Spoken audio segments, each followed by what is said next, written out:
தம்பி அண்ணாமலை வந்து அந்த 1000 கோடி ஊழலை ஏற்று போராடுறாங்க. நான் தான் போராடணும், நீ அவர் போராடக்கூடாது, தம்பி போராடக்கூடாது. முழுமையான அந்த நாட்டை ஆளுகிற அதிகாரத்திற்கு அவர் போராடக்கூடாது. 150 கோடி ஊழல்னு தானே அரவிந்த் கெஜ்ரிவாலை உள்ள வச்சீங்க. அதனாலதான் உள்ள வச்சீங்க. அவர் பதவியை விட்டு வெளியேறி வேற ஒருத்தர் முதல்வராக்க வேண்டிய நிலைமைக்கு தள்ளினீங்க. தெலுங்கானாவுடைய முதலமைச்சர் சந்திரசேகர் ராவுடைய மகளை எதுக்கு கைது பண்ணீங்க? இதே வழக்கு, இது மாதிரி குற்றச்சாட்டு தானே. சிறைப்படுத்தினீங்கல்ல, உடனே நடவடிக்கை எடுத்தீங்கல்ல. இங்க நடவடிக்கை எடுக்கிற உயரத்தில் இருக்க நீங்க ஆர்ப்பாட்டம் செய்யறது அது அர்த்தமற்றதா இருக்கு, அவசியமற்றதா இருக்கு. நாங்க போராடலாம், நீங்க போராடக்கூடாது. நீங்க தான் சோதனை நடத்துனீங்க, அமலாக்கத்துறையில சோதனை நடத்திட்டீங்க. 1000 கோடி ஊழல்னு தெரியுது, அதுக்கு என்ன நடவடிக்கை இருக்குது?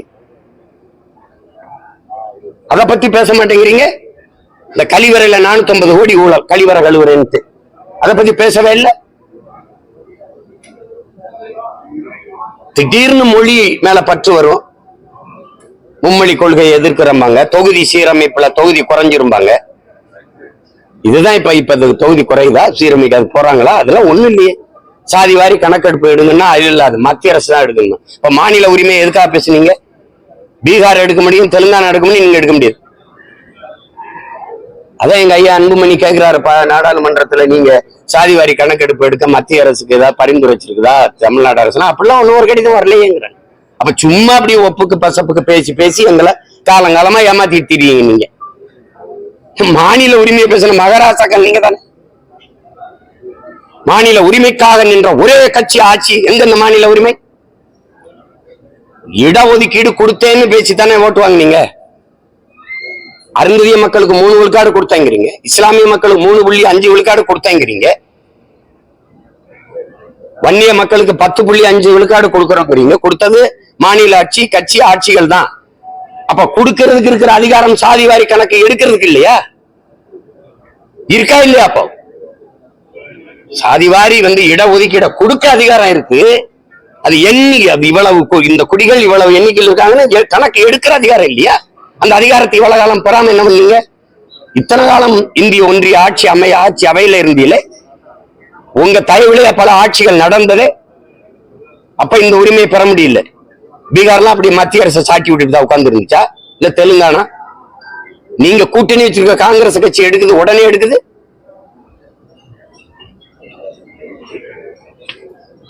ஏதோ ஒண்ணு தேர்தல் வரும்போது இருக்கிற பழைய வேஷத்தை கழிச்சுட்டு அப்புறம் கழிச்சுட்டு அழிச்சிட்டு புதுசா ஒப்பனையை போட்டு புது நடிகரா வந்துடுறது.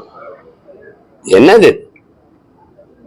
வேற ஏதாவது கேள்வி இருக்குல்ல? விஜய் வீட்டுல உட்காந்துட்டு நடிகை இடுப்புகளை கிள்ளிக்கிட்டு வீட்டுல உட்காந்துட்டு அறிக்கை தராரு அப்படின்னு சொன்னா விமர்சனம் பண்ணீங்க. எப்படி பாக்குறீங்க? ஒர்க் ஃப்ரம் ஹோம் வீட்டுல உட்காந்து அரசியல் பண்ணான்னு இல்ல அவரு அது அவருடைய தொழில் தேர்வு. அது நடிக்கிறது திரைப்படத்துறையில இருக்கிறாரு, அதனால அவரு படப்பிடிப்புக்கு போறாரு. இது உள்ளது. இப்ப அவருக்கு எங்களை மாதிரி தினம் அப்படி வர்றதுக்கு நேரம் இல்லாம இருக்கலாம். ஒரு நாள் அவரும் இப்படி வர வேண்டியது இருக்கும், வருவாரு. அதை போய் நம்ம குறையா சொல்லிட்டு இருக்க வேண்டியதுல. அது என் தம்பி அண்ணாமலையோட கருத்து, அதுல எனக்கு கருத்து இல்ல. அதெல்லாம் திமுக பி டீம் சொல்லியிருக்காரு. திமுக மறுபடியும் ஆட்சிக்கு வரதான் மறைமுக விஜய் அரசியல் பண்ணிருக்காரு விமர்சனம் வைக்கிறாரு. இதெல்லாம் எடுத்து சிரிச்சுட்டு போயிடணும். என்ன நான் இல்லாத பி டீமா? தம்பி இது எதை தம்பி பேசுறது? நான் தான் ரொம்ப நாளா பிஜேபியின் பி டீம். நான் ஏன் பி டீமா இருந்தேன்? ஏன்னா ஏ டீம் திமுக, அதனால நான் பி டீமா இருந்தேன். ஏ டீம் திமுகவா இருந்துச்சு. வாய்க்கு வர்றது ஏதாவது சொல்றதான். ஒருத்தர் பழி போடும்போது அந்த டீம் இந்த டீம்னு அப்படின்னு. நான் எந்த டீம் இல்ல, நான் மக்கள் டீம், சொந்த டீம். நாங்க தனியா தான் போடுவோம், எங்க டீம் தனியா தான் போடுவோம், தனியா தான் ஆடுவோம். அதனால சொல்றவங்க கொஞ்ச நாள் சொல்லுவாங்க, அவ்வளவுதான். அது போய் இதெல்லாம் ஒரு சிக்கலா, இதெல்லாம் ஒரு இதா